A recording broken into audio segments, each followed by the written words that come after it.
Hello everyone. As you all know that we are here to prepare for the NEET exam. हाँ जी, हम सभी NEET exam की preparation के लिए present हैं बच्चे. अभी अब आपके जब +2 के एग्ज़ाम्स फिनिश हो जाएंगे तब आपके नीट एग्ज़ाम की प्रेपरेशन स्टार्ट हो जाएगी. हम बहुत इजी वे से बहुत जेन्युइन प्राइस पे आपको नीट एग्ज़ाम की प्रेपरेशन करवा रहे हैं. फिज़िक्स केमिस्ट्री बायो के प्रीवियस ईयर्स के क्वेश्चंस कर रहे हैं जिनके मैक्सिमम चांसेस हैं कि वो पेपर में रिपीट होते हैं. तो अगर आप नीट एग्ज़ाम क्रैक करना चाहते हो तो come and join us education hub MB institute Mansa. Our contact number is 9463079680. हाँ जी बच्चे, जो भी बच्चे नीट एग्ज़ाम को क्रैक करना चाहते हैं, बहुत जेन्युइन प्राइस पे जस्ट 45 डेज़ का ये कोर्स है जिससे आप इजीली नीट एग्ज़ाम को क्रैक कर सकते हो. हमने पहले भी फिज़िक्स केमिस्ट्री और बायो की वीडियोस डाली हैं, तो हम आज नेक्स्ट जो केमिस्ट्री के क्वेश्चंस हैं उनको करेंगे. हाँ जी, तो नेक्स्ट क्वेश्चन है that is where reagent is used. हाँ जी, जो वेयर रिएजेंट है वो किस पर्पस के लिए यूज़ किया जाता है. First is in Benedict solution, second is for oxidation, third is for the detection of unsaturation and the last option is for the reduction. हाँ जी, first of all where reagent होता क्या है. ये बेसिकली एक ऐसे लगा लो कि एक एल्केलाइन KMnO4 सोल्यूशन होता है. तो इसका बेसिकली पर्पस क्या है, to detection of the unsaturation. Unsaturation का क्या मतलब है. डबल ऑन ट्रिपल बॉन्ड, जैसे हम स्पेसिफिकली अगर हम डबल बॉन्ड के लिए देखें तो कैसे डिटेक्ट करता है. जैसे ये हमारे पास डबल बॉन्ड है, ठीक है. जब हम इसको ट्रीट करवाएंगे बेयर एजेंट से, मतलब के एल्केलाइन KMnO4 से, तो हमारे पास क्या अपटेंड होता है. इसका इसका क्या हम क्या होता है, ऑक्सीडेशन करना. ठीक है, ये ऑक्सीजन ऐड करके इसको क्या करेगा, अल्कोहलिक सोल्यूशन में चेंज कर देगा. ग्लाइकोल फॉर्म हो गया आपके पास CH2OH CH2OH. That means it is help to detect the unsaturation. That means its option is C. Next question is the cryolite is represented by. cryolite क्या है. cryolite के एल्यूमिनियम की एक और है, ठीक है. इट इज़ एन और ऑफ एल्यूमिनियम जिसका जर्नल फॉर्मूला क्या होता है, Na3AlF6. So your answer is 62 का आपका आंसर आएगा D. ठीक है, तो बेसिकली और का मतलब आप समझते हो जिससे हम एल्यूमिनियम को ईजिली अपने प्रॉफिट के लिए क्या है एक्सट्रैक्ट कर लेते हैं. Next question, number of electrons in के पोटेशियम जिसका एटॉमिक नंबर 19 है, उसका मास नंबर 40 है, उसमें ऊपर चार्ज क्या है -1 है. तो हमने ये बताना है कि उसमें नंबर ऑफ इलेक्ट्रॉन्स कितने हैं. देखो वैसे जो नीचे होता है that is the atomic number. ठीक है, एटॉमिक नंबर का मतलब क्या होता है, अगर हम देखें तो 19, जो इसमें हमने बताना है टोटल नंबर ऑफ इलेक्ट्रॉन्स कितने हैं. 19 इलेक्ट्रॉन तो उसके पास ऑलरेडी है. पोटाशियम का एटॉमिक नंबर 19 है. एक इलेक्ट्रॉन उसने गेन कर लिया, मतलब उसके ऊपर एक -1 चार्ज है, तो एक इलेक्ट्रॉन उसने गेन कर लिया, that means +1. That is your answer is 20. ठीक है, तो इसके पास कितने इलेक्ट्रॉन्स हैं, 20 electrons are here in the potassium in this case. ठीक है, इजी था, बहुत इजी क्वेश्चन था. Next question, the molecular weight of the compound is 180. If it's empirical formula is this, then the molecular formula of the compound is. कहते एक compound है, अगर उसका वेट 180 है, उसका जो एम्पेरिकल फार्मूला है वो CH2O है, तो उसका आपने जो मॉलिक्यूलर फार्मूला है उस कंपाउंड का वो आपने बताना है. हाँ जी, तो हमारे पास इसका एक फॉर्मूला होता है बेटा, अगर आपको याद हो तो. क्या फॉर्मूला होता है, जो मॉलिक्यूलर फार्मूला है अपने पास, molecular formula is equal to empirical formula multiply n. ठीक है, तो हमारे पास फर्स्ट ऑफ ऑल n क्या, n हमारे पास क्या है, n क्या, इसकी वैल्यू क्या आ जाएगी n की, इससे n is equal to, sorry, n is equal to, अगर हम इसको रीअरेंज करते हैं तो molecular mass upon empirical formula. तो मॉलिक्यूलर मास तो आपको गिवन है, दैट इज़ 180. तो जो आपके पास एम्पेरिकल मास आएगा, एम्पेरिकल मास क्या आएगा, कार्बन का मास कितना होता है 12, हाइड्रोजन का एक हाइड्रोजन का मास 1, तो 2 का आएगा 2, ऑक्सीजन का मास कितना होगा 16, सभी को ऐड करके आपके पास क्या आ गया 30। तो n इज इक्वल टू क्या हो गया, molecular mass that is 180 upon 30। जब आप इसको सॉल्व करोगे तो हमारे पास क्या आ गया 6।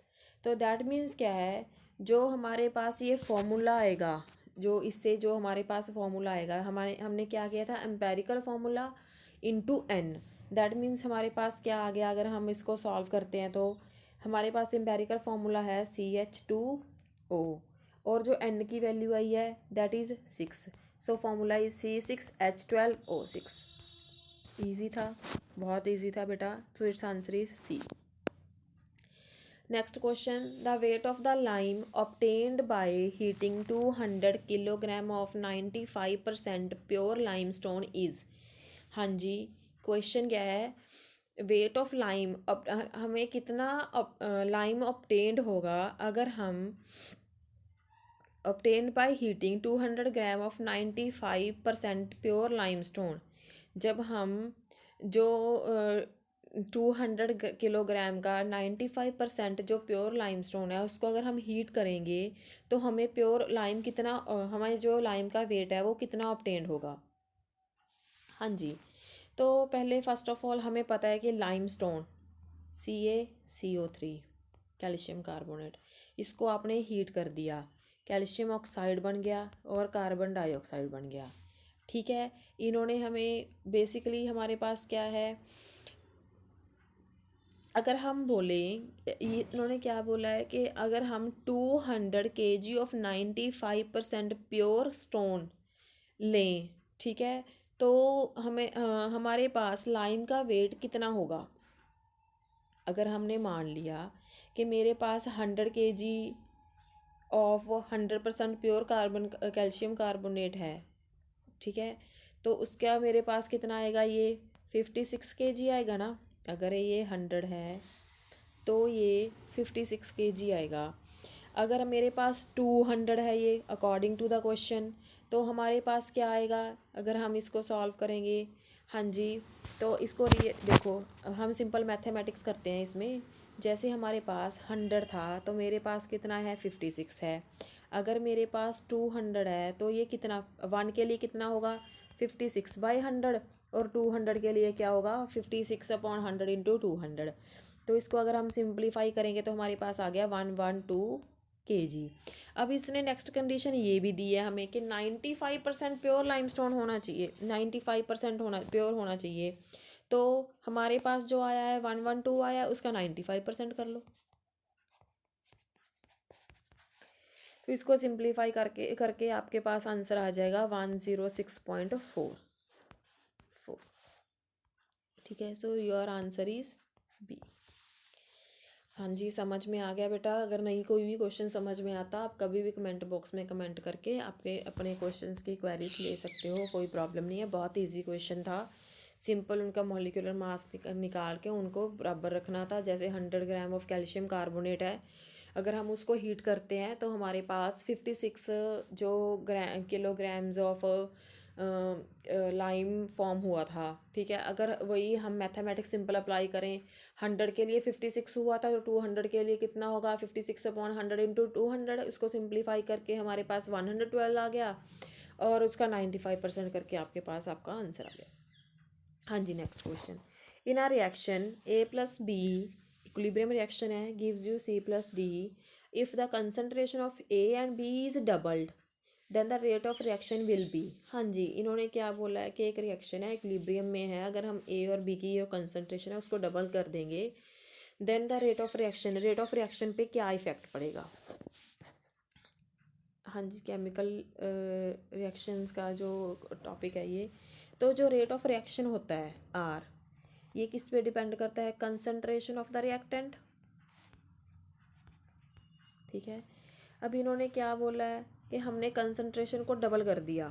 ठीक है, मतलब क्या हो गया, जो A था वो 2A हो गया, B था वो भी 2B हो गया, तो ओवरऑल जो कंसंट्रेशन पे इफेक्ट पड़ेगा वो 4 टाइम्स ऑफ इनिशियल होगा, ठीक है। जो कंसनट्रेशन पे इफ़ेक्ट पड़ेगा that will be 4 times of initial.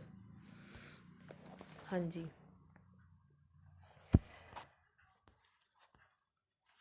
That is your answer. I think D, increase 4 times. Next, oxidation state of the chromium in potassium dichromate. Potassium dichromate में आपने जो oxidation state है क्रोमियम की वो बतानी है कि क्या होगी। पोटाशियम डाइक्रोमेट का फॉर्मूला Ca2K2Cr2O7 होता है, ठीक है।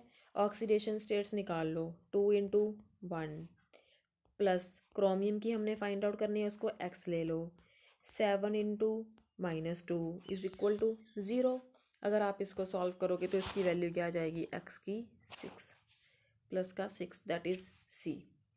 Next, percentage of carbon in anthracite is, हाँ जी, what is anthracite first of all. हाँ जी, this is the form of coal, जैसे हमने पहले ही रीड किया हुआ है, पीट, lignite, bituminous, anthracite.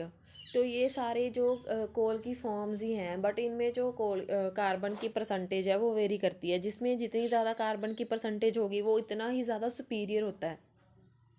That means अगर हम अरेंज करें पीट, लिग्नाइट, बिटुमिनस और एंथ्रासाइट, तो जो एंथ्रासाइट होता है उसमें मैक्सिमम कार्बन प्रेजेंट होता है, इसीलिए ये बेस्ट क्वालिटी माना जाता है, बेस्ट वैरायटी ऑफ कोल माना जाता है। तो इसमें जो मैक्सिमम कार्बन कितनी होती है, 90%, ठीक है।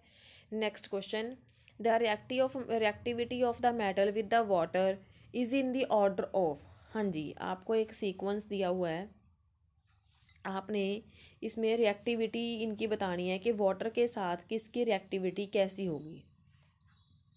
हाँ जी, तो अगर हम देखें इसमें से जो सोडियम है, अगर आप रिएक्टिविटी सीरीज समझते हो तो उसमें वो आपको एक सीक्वेंस करवाते हैं, केदारनाथ कमाली आलू ज़रा फीके पकाता है, कौन है आया अड़ियल पंडित। ये एक ट्रिक है रिएक्टिविटी सीरीज़ को लर्न करने का। अगर किसी बच्चे को ये ट्रिक नहीं पता, आप I am again saying time and again के बच्चे जो भी चीज़ नहीं पता आप कमेंट बॉक्स में कमेंट करके पूछ सकते हो, हम आपको मैसेज कर देंगे। हाँ जी, तो जो रिएक्टिविटी सीरीज़ है अगर आप उसके अकॉर्डिंगली अरेंज करना चाहते हो, हाँ जी, केदारनाथ सबसे पहले आएगा सोडियम का माली, फिर मैग्नीशियम, आलू ज़रा जिंक, फीके आयरन, पकाता है कौन, कॉपर। तो रिएक्टिविटी सीरीज़ के अकॉर्डिंगली अगर आप इसको इजीली सॉल्व कर सकते हो, सबसे ज़्यादा रिएक्टिव सोडियम, फिर मैग्नीशियम, फिर जिंक, फिर आयरन और उसके बाद कॉपर। हाँ जी, तो it's answer is a. Next, magnesium contains, हाँ जी, तो इसमें क्या होता है, व्हाट्स दिस। तो इसके नाम से ही इंडिकेट हो रहा है, मैग्नीशियम मतलब मैग्नीशियम प्लस एल्युमिनियम, ठीक है। तो ये क्या है, एक अलॉय है किसका, एल्युमिनियम और मैग्नीशियम का, जिसमें एल्युमिनियम 90.95% होती है और मैग्नीशियम 5.10% होता है। So this is an alloy of aluminium and magnesium. हाँ जी, so your correct answer is A. हाँ जी, दैट्स इट फॉर टुडे बेटा। कोई भी इसमें क्वेश्चंस हो, सिंपल से क्वेश्चंस हैं, कोई भी स्टिल आपको डाउट हो कभी भी किसी भी टाइम आप कमेंट बॉक्स में कमेंट करके पूछ सकते हो। जो भी बच्चे नीट का एग्ज़ाम क्रैक करना चाहते हैं, बहुत जेन्युइन फीस पे क्रैक करना चाहते हैं और लिमिटेड टाइम में करना चाहते हैं, then come and join us education hub MBA institute Mansa. Our contact number is 9463079680। हाँ जी बेटा, thank you, that's all for today, thank you so much.